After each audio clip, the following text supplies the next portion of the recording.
우리에게 주시는 말씀은 시편 144편입니다. 1절, 2절, 12절부터 합독하겠습니다. 나의 반석이신 여호와를 찬송하리로다. 그가 내 손을 가르쳐 싸우게 하시며 손가락을 가르쳐 전쟁하게 하시는도다.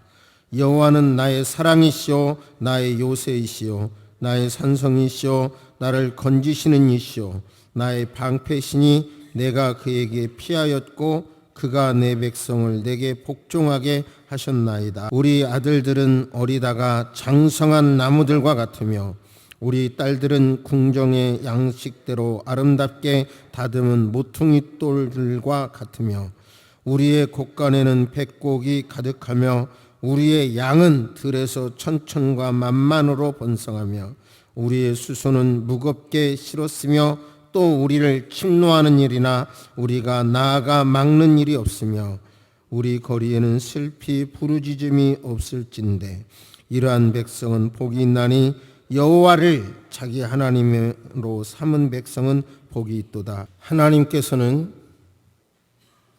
여호와를 자기 하나님으로 삼은 백성에게 복을 주십니다. 할렐루야.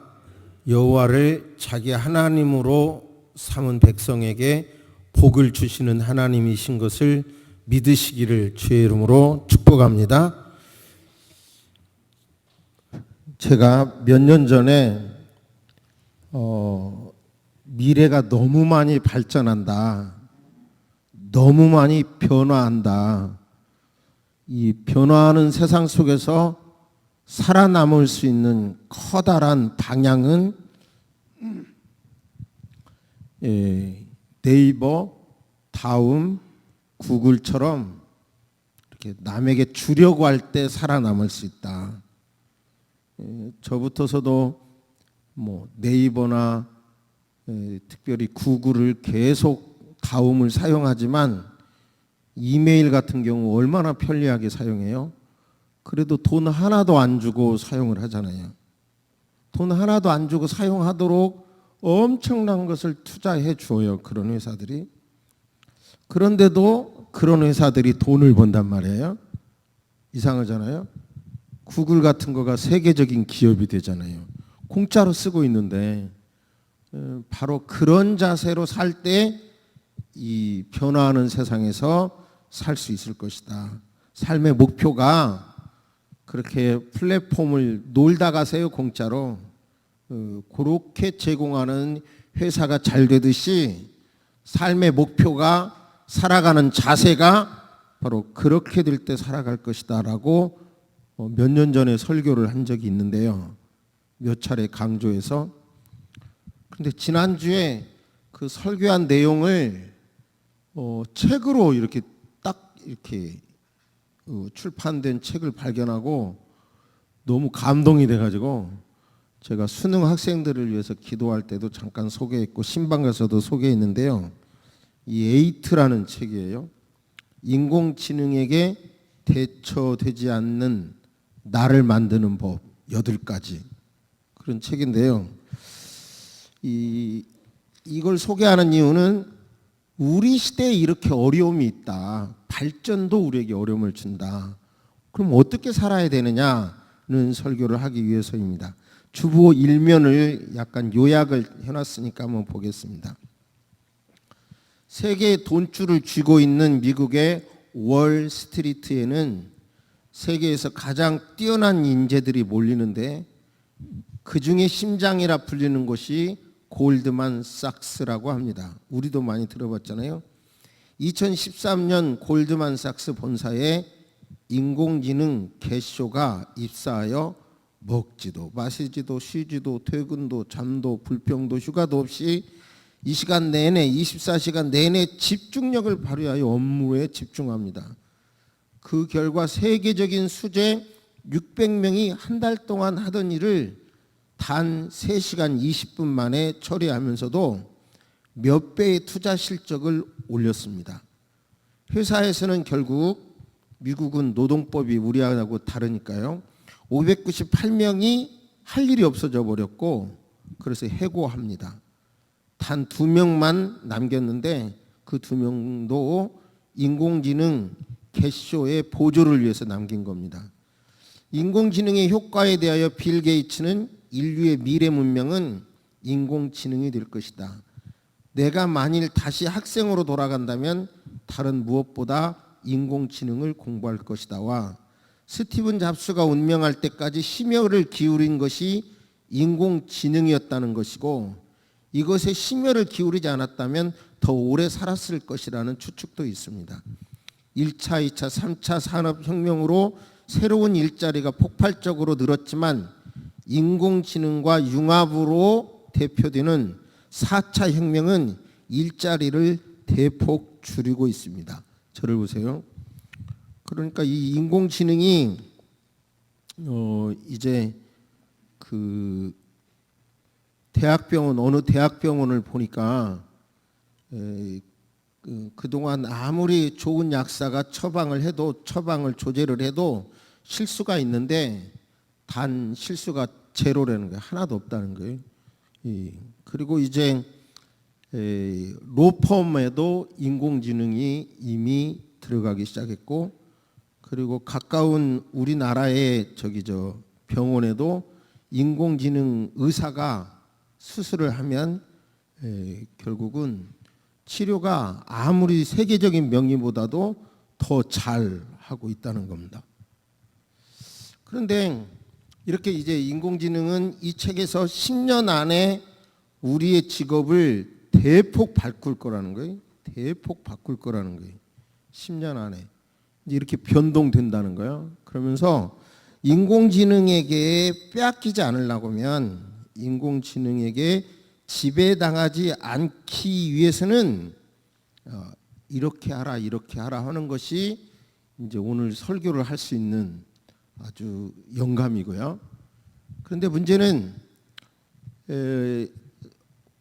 서울대학교 어느 교수의 주장을 인용을 하는데요. 우리나라 고등학교 교육에는 인공지능에 필요한 수학 있잖아요. 그 수학을 다 빼버렸다고 합니다. 현재 고등학교 교육 과정에서. 그래서 여러 사람들이 그것을 이제 어필하니까 이제 선택으로 하겠다 이런 이야기까지는 나왔다고 하는데요. 그러니까 이 책에서 그래요. 왜 한국에서 구글에서 그 알파고 이세돌 씨와 대전을 한 줄 아냐? 그 앞에 이미 저기에서는 미국에서는 체스 세계 챔피언과 인공지능이 시합을 해서 세계 챔피언 체스가 졌대요. 그거를 보고 일본이나 중국은 인공지능에 대하여 철저하게 준비를 하고 있고 이쪽에 눈뜬 재벌이나 이런 사람들은 자기 자녀들을 특수한 학교를 만들어서 그것을 대처하는 교육을 하고 있다는 거예요. 그런데 한국에는 전혀 대처를 안 하니까 결국은 한국에서 알파고 쇼를 함으로 그 엄청난 재산을 그 지적 가치를 팔기 위해서 한국에서 했다는 게 이 책의 내용입니다. 이제 그러면 어떻게 여기 인공지능에 지배당하지 않을 것인가? 그러기 위해서는 이제 이렇게 하라 뭐 그러는데요. 이 책에 단순히 이 책 한 저자의 내용이 아니라 이어령 박사도 다른 책에서 인공지능 시대에 대해서 이렇게 말합니다. 비행기를 만들었다. 굉장한 일이다. 산업혁명, 뭐 전기기관차를 만들고 전기를 만들고 또 컴퓨터의 발전으로 1, 2, 3차 산업혁명이 일어났다고 한다면 인공지능은 이런 것에 그런 것들은 게임이 안 될 정도로 많은 변화를 일으킬 것이다. 그렇게 말을 해요. 실감이 안 되죠. 그런데 우리가 휴대폰을 놓고 보면 확 바뀌는 세상을 놓고 보면 실감이 되고 제가 그 이여령 씨 이름도 말한 것은 그분은 그나마 우리나라에서 인정받을 만한 학자잖아요. 그리고 이 책의 이지성 씨도 이 에이트도 책을 너무 쉽게 잘 썼어요. 이분이 쓰는 책을 보면 베스트셀러 작가인데요. 한번 읽어보시기를 바라고요. 그런데 과연 이제 왜 이렇게 우리의 삶은 이런 위험 요소가 많단 말이에요. 이런 위험 요소가 많은 세상에서 우리는 그러면 어떤 목표를 갖고 살아야 되지? 그러니까 어떻게 살아야 되지? 어떻게 해야 살아남지? 뭐 이런 얘기가 우리의 관심사죠. 근데 이 책에서는 엉뚱한 주장도 하나 하더라고요. 예를 들어서 평생 유치원을 다녀라 이런 주장도 있어요. 8가지 중에서. 왜냐하면 그 유치원 때는 제가 2층에서 봐도 아이들이 하나가 등교하잖아요. 등원하잖아요. 그러면 선생님들이 막 왔냐 하고 막 칭찬해주고 막 인정해주고 막 그래요. 그런 거 보면 그 유치원 때 이렇게 창의성과 어떤 존중감 이런 것들이 배워지는 것이고, 그리고 또 여기에 이런 것에 인공지능을 대처해야 산다고 믿는 사람들은 자기 자녀들을 초등학교 될 때까지 SNS, 휴대폰 전혀 사용하지 못하게 한대요. 왜냐하면 사용하지 않아야 창의성이 개발되고 그런다는 거예요. 근데 아무튼 저는 그런 얘기를 말씀드리려고 이 서론에서 이 말씀을 드리는 게 아니라, 우리가 살아가는 세상은 이처럼 다양한 어려움이 있는데 우리의 관심을 어떻게 두어야 하나님의 복을 받으며 하나님의 도움을 받으며 사느냐, 이 말씀입니다. 맨 마지막 읽은 말씀은 얼마나 아름다운 말씀입니까? 여러분의 아들들은 어리다가 어릴 때부터 장성한 나물과들과 같으며, 여러분의 딸들은 궁전에 아름답게 다듬어진, 식양대로 아름답게 다듬어진 모퉁이돌과 같이 되기를 주의 이름으로 축복합니다. 아멘 해보세요. 그러니까 이런 복을 준다는 거예요. 그러니까 우리의 입장에서 이런 복을 받아서도 감사해야 되고, 받기 위해서도 감사해야 되고, 못 받았을 때는 받기 위해서도 감사해야 되죠. 우리의 수소는 무겁게 실었으며 우리를 침노하는 일이나 우리가 나아가 막는 일이 없으며 우리 거리에는 슬피 부르짖음이 없다. 하나님을, 여호와를 자기 하나님으로 삼은 백성에게는 이런 일이 있다. 그리고 우리의 양들은, 저 밖에 있는 양들은 천천으로 만만으로 늘어간다. 이거 얼마나 아름다운 모습입니까? 이런 복이 여러분에게 있기를 주의 이름으로 축복합니다. 그러기 위해서 이 시편 144편의 구조를 철저하게 보시고, 어떻게 살아야 이런 복이 있는지 하나님의 말씀으로 깨닫게 되시기를 바랍니다. 할렐루야, 할렐루야. 1절 보시면 나의 반석이신 여호와를 찬송하리로다. 그가 내 손을 가르쳐 싸우게 하시며 손가락을 가르쳐 전쟁하게 하시는도다. 저를 보세요. 반석 그러면 저는 예를 들어서 잠실에 롯데월드를 볼 때마다 그 앞에 높은 아파트가 낮아 보이잖아요. 저건 참 높구나 그러면서 생각을 해봐요. 저 빌딩의 받침대는 어딜까? 저 높은 빌딩의 받침대가 튼튼해야지, 그렇지 않으면 확 무너질 건데 저것을 받치고 있는 받침대는 뭐지? 이런 생각이에요. 반석의 의미는 뭘 받쳐준다는 의미죠. 그런데 이스라엘에서 이 반석의 의미는 올라가기는 어렵고 저 위는 평평한 것. 그래서 적들이 올라오기는 어렵고 반석 위에 있는 사람은 공격을 안 당하는, 그나마 안전한 곳, 그런 의미가 있고요. 다윗에게 이 시편 144편은 다윗이 골리앗을 물리쳤거나 다윗이 왕된 다음에 암몬과 연합군과의 전쟁을 염두에 두고 쓴 시라고 그래요. 그래서 어느 것이 맞냐 제가 한참 연구를 해봤는데 둘 중 어느 것이 맞아도 상관없겠더라고요. 어느 쪽이라도. 그러면 다윗에게 있어서 이 반석은 뭐냐면 큰 나무가 없는 팔레스틴의 환경에서 반석은 쉴 수 있는 그늘을 제공하는 것이고요. 이해가 되시죠? 큰 바위 밑에 쉴 수가 있고, 그리고 또 그곳에 물이 있을 수가 있고, 또 그 다음에 그 바위를 여러 경우에 바위 위를 올라가야 되는데 요즘 뭐 암벽 등반 이런 거 보면 장비가 좋잖아요. 근데 이거는 뭐냐면 그 당시 다윗이 목동할 때는 그런 장비가 없으니까 손가락으로 붙잡고 올라가잖아요. 그 암벽을. 그러다가 보니까 그 어려운 환경에서 손가락으로 붙잡고 올라가다 보니까 다윗의 손가락에는 힘이 생긴 거예요. 그래서는 그렇게 말합니다. 다윗이 골리앗을 공격했을 때, 물맷돌로 공격했을 때 공격할 수 있는 장소는 여기밖에 없잖아요. 다 투구고 갑옷으로 다 가려졌기 때문에.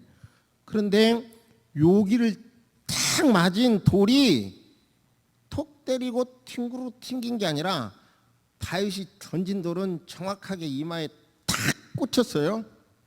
그러니까 이걸 보면서 다윗에게 힘이 있었다네. 힘이.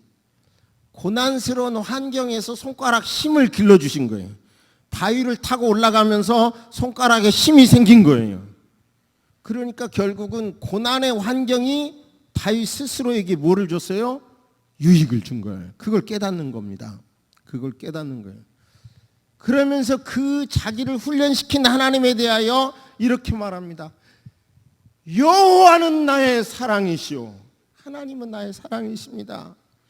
하나님은 나의 요새시오, 산성이시오, 나를 건지시는 이시오, 방패시오. 내가 그 아이에게 피하였습니다.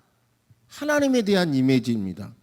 여러분, 변동하는 세상 속에 미래의 사건이 어떻게 펼쳐질지 모르는 이런 상황에서 저와 여러분들이 살아갈 수 있는 아주 중요한 자료는 하나님에 대한 이미지입니다. 여러분, 좋으신 하나님, 나의 방패와 요새와 내가 어려울 때 피할 처소가 되어주시고 그늘이 되어주시고 나를 훈련시키시는 좋으신 하나님이라는 믿음을 가지시기를 주의 이름으로 축복합니다.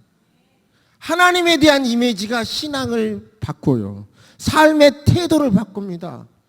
하나님은 이상하게 잘 나가다가 결정적인 순간에 나에게 완전히 등치시는 분이다. 이런 이미지가 있습니까? 그런데 의외로 자기 경험에서 한 번, 두 번 이렇게 어려움 당한 경험이 있으면요, 그런 이미지가 생겨버려요. 여러 선교학자들은 말합니다. 우리 한국의 아버지에 대한 이미지 왠지 두렵고 왠지 거리가 있지만 사랑하고 엄하면서도 사랑스러운 그런 아버지 이미지와 성경에서 말하는 성부 하나님의 이미지와 딱 맞아떨어졌기 때문에 우리 한국 사람들에게는 복음이 쓱 깊이 쉽게 들어왔다고 평가합니다.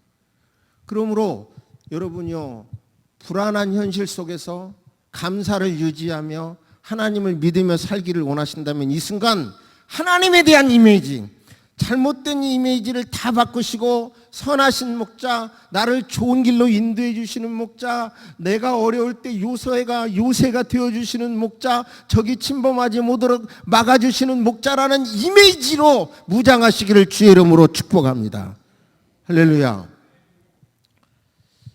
이제 적들이 와요. 골리앗이 있거나 아람과 그의 연합군들이 공격해와.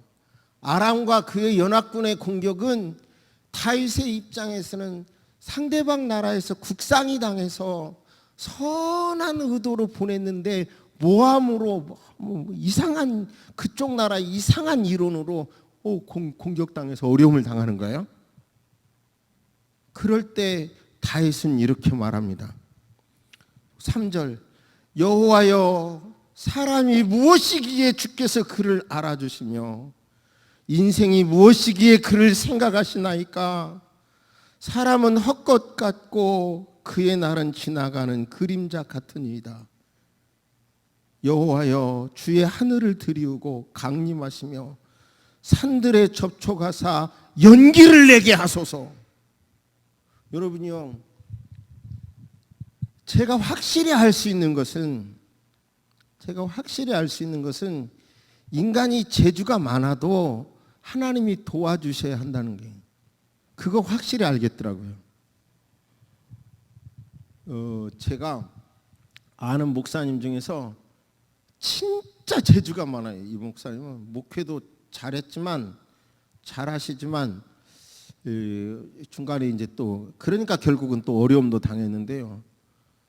한 번은 고구마를 구워 먹고 싶어서 이거 어떻게 해야 맛있게 구워 먹지? 그런데 냄비가 있는데 이거 냄비 하나하고 고구마하고 있는데 이걸 어떻게 구워 먹고 싶지? 한참 생각하다가 그 목사님한테 전화했어요. 이 상황에서 어떻게 해야 맛있게 구워 먹냐? 그랬더니 거기다가 어떻게 하면 아주 군고구마 같이 맛있게 된대요. 하여튼 그 목사님은 모르는 게 없다니까요. 재주가 충만해요. 근데 결국은 아무것도 아닌 일에 어려움 당해갖고 극단의 어려움을 당해서 제가 조언한 적이 있는데요. 그러니까 인간은 아무리 지혜로워도 하나님이 도와주시지 아니하면 아무것도 아닙니다. 그 마음이 있어야 돼. 내가 아무리 훈련해서 내 손가락이 유능하고 전쟁에 능하다 할지라도 하나님이 도와주셔야 합니다. 밤새도록 파수꾼이 지킨다 하더라도 하나님이 도와주셔야 합니다. 그 믿음이 있어야 되는 거예요. 하나님이 도와주시지 않으면 아무것도 안 돼요. 하나님이 나를 꼭 도와주세요. 그 믿음 가지시기를 주의 이름으로 축복합니다. 여러분, 저와 여러분들은 이 본문을 보세요. 읽어드린 12절부터 내 아들이 어떻게 되고 딸이 어떻게 되고 소득이 어떻게 되고 침략자가 없고 이런 이야기 이전에 지금 이 나라의 문제를 위하여 기도하잖아요. 나라의 문제를 하나님 아버지 나를 훈련해서 이렇게 건지셨고 나라가 어려울 때 내가 연약하지만 나를 도와주시고 한번 보세요. 7절 6절 번개를 번쩍이사 원수들을 흩으시며 주의 화살을 쏘아 그들을 무찌르소서. 위에서부터 주의 손을 펴사 나를 큰 물과 이방인의 손에서 구하여 건지소서. 그들의 입은 거짓을 말하며 그의 오른손은 거짓의 오른손은 다른 일을 해야 되는데 오른손까지도 거짓말을 합니다. 그러니까 원수를 막아주세요. 기도하는 거예요. 자 보세요. 나라의 문제를 기도하고 여러분요, 내 개인의 여호와 하나님을 하나님으로 섬기는 자에게는 이런 복이 있을 것이라고 축복하잖아요. 제발 저와 여러분들이 나의 문제, 나의 문제에서 벗어나셔서 우리의 문제, 교회의 문제, 이 나라의 문제를 끌어안고 기도할 때 여러분 개인에게 이 복이 임하게 될 줄로 믿습니다. 이 책에서도 이렇게 말해요. 그러면 어떻게 살아가야 되느냐? 그럴 때 이런 사람이 비신자들이 많이 읽는 이런 책에서도 이런 것이 인공지능에게 대처되지 않는 삶의 방식이라는 말이 막 저에게는 목사인 저에게는 막 너무 은혜가 되는 거예요. 뭐라고 설명을 하냐면 어떻게 해야 영생을 얻어요? 그러자 하나님을 사랑하고 내 이웃을 내 몸과 같이 사랑하세요. 그러니까 그 사람이 잘난 체하죠. 저 이웃이 그러면 사랑해야 할 이웃이 누군데요? 그러자 하는 말이 어떤 사람이 어려움을 당했답니다. 지금 사경을 헤매고 있는데 거룩한 제사장은 쓱 지나갔어요. 그 다음에 레위인이라는 사람도 종교에 관련되어 있는 레위인도 쓱 지나갔어요. 그런데요, 그 당시 백정놈이라고, 우리나라로 말하면 백정놈이라고 욕먹는 사마리아 사람은 그 사람을 응급 조치하고 사관에 잘 모셔다가 그 사람을 잘 치료해 주세요. 제가 돌아올 때 비용이 더 들면 돈 내겠습니다. 이런 사람이 있었다. 그 사람 중에서 누가 이웃이겠냐 그러자 맨 마지막 사람이네요. 그러자 그 사람 예수님이 하시는 말, 너도 그렇게 해라. 이 책에서 이렇게 말합니다. 인공지능 시대에, 발전하는 인공지능 시대에 살아남기 위해서는 지금 말한 선한 사마리아인처럼 살아가는 사람이 살아남는다고 말해요. 비신자들 또 베스트셀러로 읽는 책에 이렇게 주장하는 말을 막 나는 감동이 막 되는 거예요. 그런데 이어령 씨도 다른 책에서 똑같은 말을 하더라고요. 왜냐하면 인공지능이 발전해도 생명력은 없지 않냐가. 그러면 인공지능이 못하는 것은 배려, 공감을 못한다. 명심하세요. 배려, 공감을 못하니까 어떻게 남에게 유익을 줄 것인가 자꾸 생각하는 사람이 인공지능 시대에 살아남는다 이거예요. 그런 사람이 인공지능 시대에 인공지능이 이런 것이 세상을 지배해도 살아남는다. 정말 그럴까? 근데 곰곰이 생각해 보니까 그 말이 맞아요. 여러분, 이 말이 여러분의 영적으로 공감되시기를 바랍니다.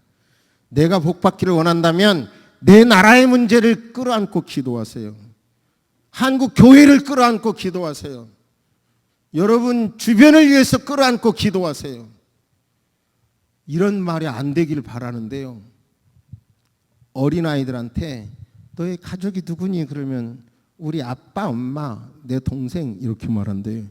할머니, 할아버지는 너네 가족 아니냐? 그러면 아니에요 그런다는데요. 그래요? 예. 그러니까 너무나 우리의 상황은 지금 나 중심으로 되고 있는 거예요. 이런 때에 이 본문에서처럼 내가 복을 받기를 원한다면 내 아들이 잘 되고 내 딸이 잘 되고 내 사업이 잘 되고 원수가 침범하지 않기를 원한다면 내 나라를 위해서 기도하고 내 교회를 위해서 기도하시고 큰 그릇을 위하여 찾고 기도하고 어떻게 배려하지? 어떻게 해야 내가 저 사람을 공감해 주지?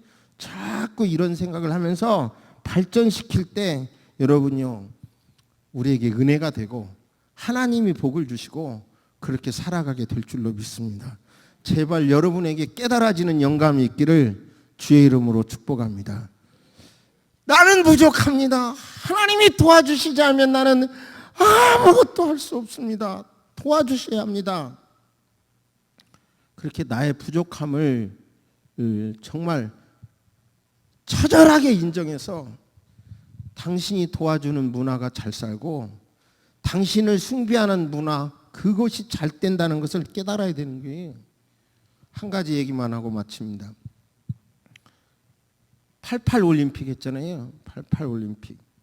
그런데요, 그때 89년에서 소련, 그 이후로 소련이나 동구권 공산주의가 싹 무너졌는데 대한민국에 와서 보니까 반쪽 나라고 저렇게 어려운 중에서도 발전한 거 보고 저렇게 자유가 있는 곳이 발전하는구나 하고 동구권 유럽과 소련이 다 무너졌다고 그렇게 말하더군요.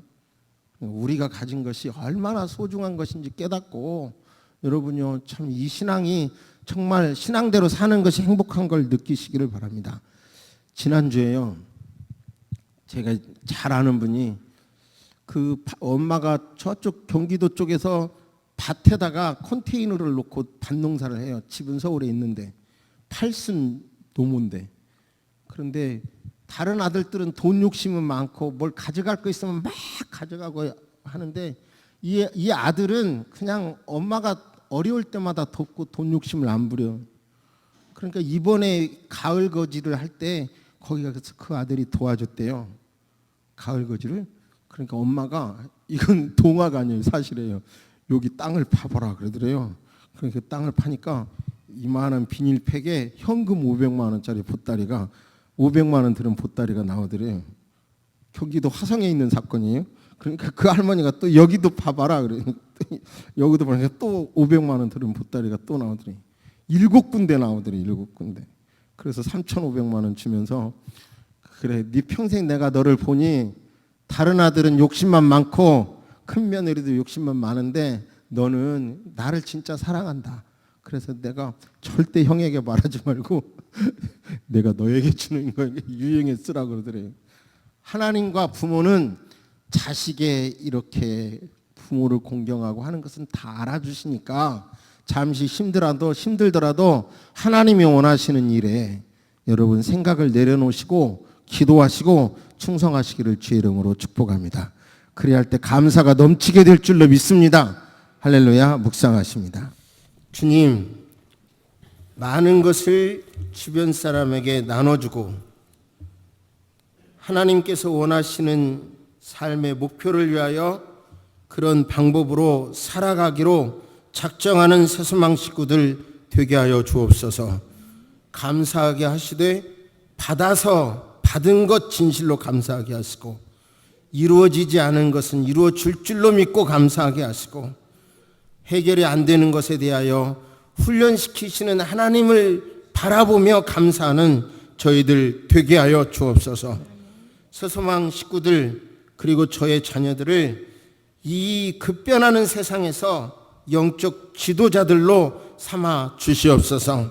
그래서 믿음의 거부들이 되게 하시고 대한민국과 한국교회와 새소망교회 저들의 가정 가문을 지키는 자들이 되게 하여 주옵소서. 하나님 아버지 기도합니다. 원수들의 대적을 취하여 주셔서 아버지 하나님이여 어려운 일 당하지 않도록 주께서 지켜주옵시기를 기도드립니다. 겸손함을 주시옵소서. 하나님이 도와주시지 아니하면 하루도 살 수 없고 아니 단 1분도 살 수 없는 존재라는 걸 인정하게 도와 주옵소서. 하나님 아버지 기도합니다. 비신자들도 최근에 가장 많이 읽는 책으로 선정된 책 안에서 대한민국 사람들은 166위, 세계에서 166번째로 책을 안 읽는다고 합니다. 공부하는 새소망 그리스도인들이 되게 하여 주옵소서.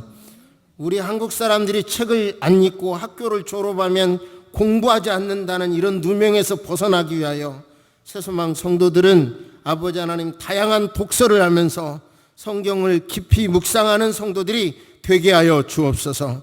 아버지 하나님이여 기도합니다. 우리 교회를 통하여 대한민국을 지켜주시고 한국 교회를 지켜주시고 무너져가는 아버지 하나님의 공의가 세워질 수 있도록 인도하여 주옵소서. 아버지 하나님 1부 예배 마치고 2부 예배 사이에 아버지 하나님 우리 교단의 유명한 목사님이 자기 교회가 당한 절박한 문제를 호소하면서 도와달라는 전화를 받았습니다. 거의 1년 사이에 교회 개혁 실천연대라든지 이런 데 와서 이제 교회를 비난하는 피켓 시위를 계속하는데 정말 목사로서 너무 어렵다고 합니다. 교회 안에서 교회를 무너뜨리는 나름대로 이론은 옳지만 사실적으로 무너뜨리는 이런 구조도 하나님 아버지 잘 대처해 나갈 수 있도록 지켜주옵시기를 기도합니다. 그러나 교회의 잘못된 구조도 스스로 개혁해 갈 수 있는 능력도 자정할 수 있는 능력도 허락하여 주시옵소서. 아버지 하나님 2019년 수능을 보고 이제 안식을 하고 있는 자녀들에게 은혜를 주셔서 영적으로 정신적으로 아버지 하나님 여유를 얻는 시간이 되도록 육체적인 건강도 얻을 수 있는 시간이 되도록 하나님 도와주시고 그 가정에게도 배려하여 주옵시기를 간절히 기도드립니다. 새소망 모든 성도님들 아버지 하나님이여 정말 큰 가슴으로 두 뺨밖에 안 되지만 넓은 가슴으로 내 교회, 한국교회, 대한민국 온 세계를 붙잡고 기도할 때 내게 복을 준다는 것도 깨닫는 오늘 말씀을 가슴에 새기고 실천하도록 도와주옵소서. 지금은 우리 주 예수 그리스도의 은혜와 우리 하나님의 놀라우신 사랑과 성령님의 감화감동 교통하심이 여호와를 하나님으로 삼은 자에게 복을 주신다. 그 구조를 보니 나라의 문제를 끌어안고 기도하고 원수를 위하여 기도하는 자에게 이런 복을 준다는 구조를 깨달은 모든 이들에게 이제로부터 영원토록 함께 있을지어다. 아멘.